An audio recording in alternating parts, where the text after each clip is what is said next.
My name is Ashadri Kapasa. I'm a businessman. We are agents of a few mines in DRC, in Congo.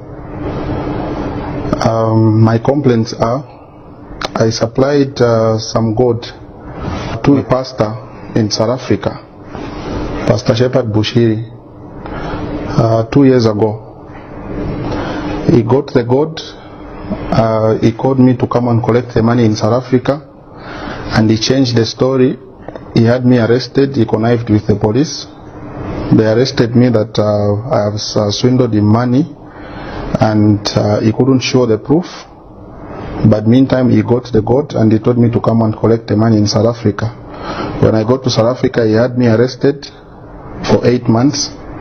I wasn't alone. There were 4 of us. When we got there from last year, myself, I spent 8 months in prison in Sun City. It was all over media. I'm not accusing anybody. I've got enough proof to show what I'm talking about. Bushiri came to my office in Zambia. We had a meeting. I've got the pictures. I've got the footage of everything. The only thing I want is the South African government to help me to recover the money from this guy. For me, I don't care about how people they are praising him to be their pastor. According to me, he is a crook and he got my money and I want it. And I'm not going to stop here. I will make sure that my money is recovered. He made me arrest. He arrested innocent people. These 3 guys that are seated with me.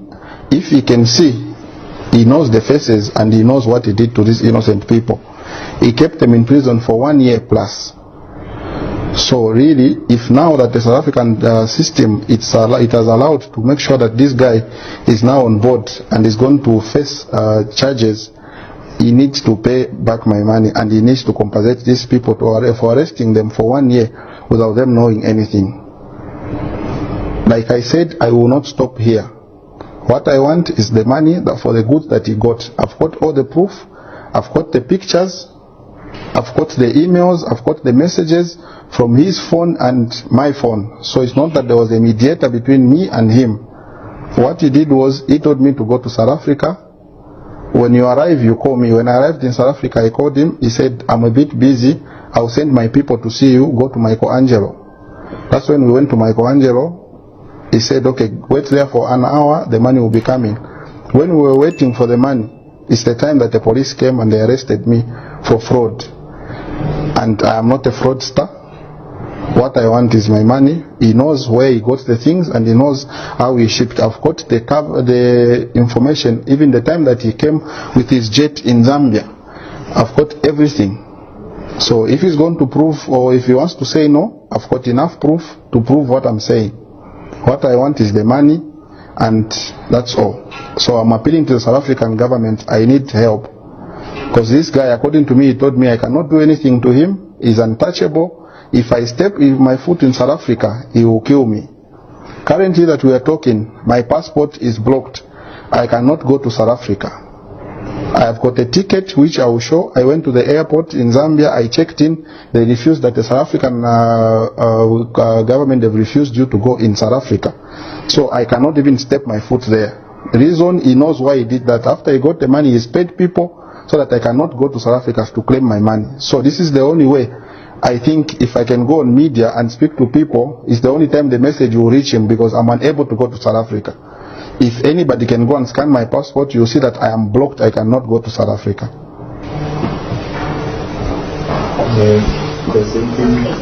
So my question is, you earlier indicated that this happened 2 years ago. You got arrested, and soon after you came out, what other efforts did you make, and how much worth was the gold that you supplied to him? The gold was 500 kgs. It was worth $16 million, according to the agreement that we agreed, because I was selling him at $32,000 per kg times 500. I have got the proof of his wife holding my gold, the gold that they are posting on media that they were smuggling in South Africa. That is my consignment, and the wife knows very well. I've got more photos of more than what you are seeing on the media. That is his wife. His wife flew here. I've got pictures of him, myself, and his wife. I've got pictures of him and myself in his house in South Africa. I've got everything. Also as the kind of effort, what efforts did you make after that to try and address the situation? The only effort I was making is to make sure that I'm released. Even my embassy in South Africa, they know. You can ask his Honorable Emmanuel Mwamba. He used to come to court also to follow up the case to make sure that we are treated fairly. And when we came out, I got threats that I'm going to be killed. I must make sure that I leave South Africa. I went to Pretoria at the embassy. I was given, because they caught my passport. They refused to give me the passport. So I went to the embassy. I got the traveling document. It's the one that I flew in with from South Africa to Zambia. From then, when I got the ticket, I wanted to go back and push to see if I can see other authorities for help. I found that I'm blocked in the South African system. I can't enter. So it's the only effort I have done. So if I am not allowed to go to South Africa, the only way I can is to go through media to make sure that everything is handled accordingly. I will testify to you that I have got pictures that Bushiri came to see me, and I've got evidence that shows that I gave Bushiri the goods that I'm talking about. And I've got evidence that I stayed in prison for 8 months in South Africa. Why I was arrested, I don't know. The only thing is I got acquitted at the court, commercial crime court where I was. They acquitted me. They said, we don't have evidence that really Bushiri gave you the money that he's claiming, and yourselves, what we have seen is you don't have a problem, you can go back to your country. So if really I'm claiming, there is no way I can claim the court, there is no way I can claim the documents, everything that I'm talking to you. If you can ask, Sun City is the prison in South Africa. My record and my names are there. I was in prison for 8 months. I have a contract that we signed. It wasn't a street business. We signed the contract. When I got to South Africa, he told me we should go to the South African High Court in Pretoria. We should go and have the contract notarized, which he sent me with his people. We had the contract notarized and the invoice were raised for him to pay the money. So he said, okay, the only way I'm not going to manage to pay you, will you come here so we can have the contract notarized and everything. That's what made me to go to South Africa. Without knowing that, for me, I thought I'm going to see a businessman who came, and I have supplied. Anywhere when you supply goods, you don't get money first. You supply the goods and then you get the money after. If it was a cash transaction, I would have told him to come with the money and then we exchange. But it was a contract. I worked according to how everybody works, and any company, we don't do cash business in such transactions.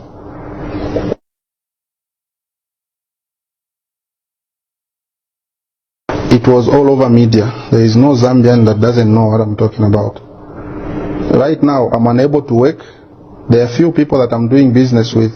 Those people who trust me, because if you go on Google, you Google my names, you'll find he has paid people, he has put that me, I'm a scammer. So anybody who's doing business with my company, if they go online, they check that no, me, I defrauded Bushiri money, and they cannot work with me.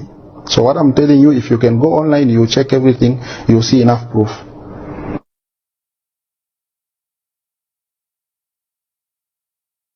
My advice is they should not trust the guy.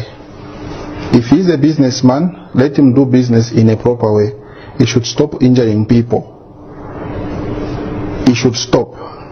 I cannot say no, people shouldn't deal with them, because I don't know other transactions that he does with people. But where commodities are concerned, they should make sure they should take necessary measures to see that this person they are dealing with has got a background of what he has done to people. They must be very careful, because he's not somebody that you can trust with anything. I'll be honest with you, concerning what I want from Bushiri, I do not expect any Zambian who goes to Bushiri's church to comment, because the only people I will see, it's them and not Bushiri, because as it is now, I cannot see Bushiri. So whoever, I am not warning them, and it's not a threat. I am advising them to just keep quiet and let the law take its course. Because no matter what they are going to write on media, no matter insults they are going to put, it will not help them. It will only make sure it will put their prophets in problems. Because I'm not going to end here, like I said. I will use all necessary measures. If it means we should go to the International Criminal Court, which we think all of us will be taken there, I am willing to do that. My name is Daniel Kili. I was together with Mr. Pastor there in prison. we got arrested like he told you. We spent for us, the three of us, we spent like 1 year. Yeah, we spent like 1 year, but according to what we used to stay inside there, it was just okay. There was nothing that tortured in us, no. Yeah. How was the experience? No, being a man, you have to understand the situation, then you move on. And how did you manage to come on? Because they didn't find anything on us. Yeah, according to the investigation they made. So they just said, you guys, you are free to go. But me, the only thing that I got shocked with was that why the man of God can do that, such a thing. That was my main word.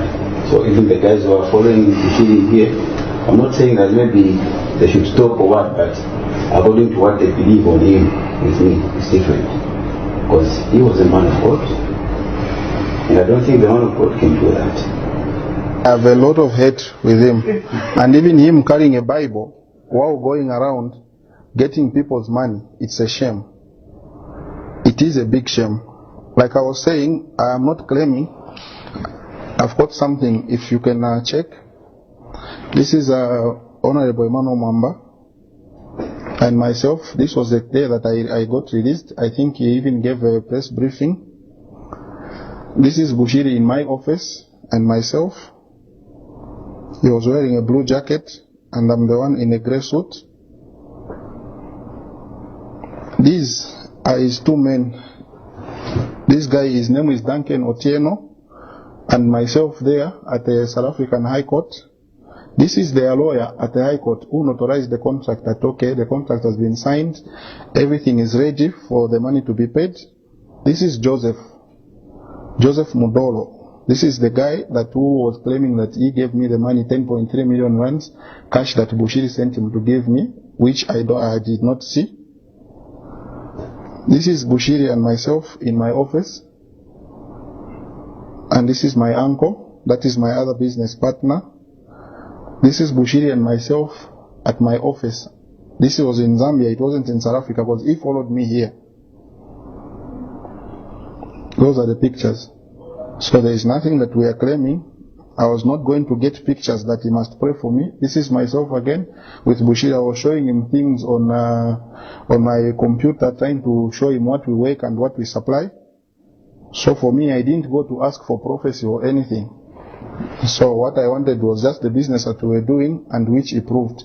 I've got the other documents that are showing where me and myself and himself, where we were exchanging our messages and everything. So I did not, there is nothing that I'm claiming. The number that I have that I was talking to him on is the Malawian number, which I will take out the messages and everything, will print and will show it to the media. So people can follow our conversation from when he was coming to Zambia, he was starting off coming to Zambia, when he arrived and when he went, when he told me, okay, the money is ready, you can come to South Africa. So for me, when anybody who's going to say, no, Bushiri is a man of God, for me, he's not a man of God, he's a fraud. And those people who are saying, no, he's a man of God, they are lying, they are not lying.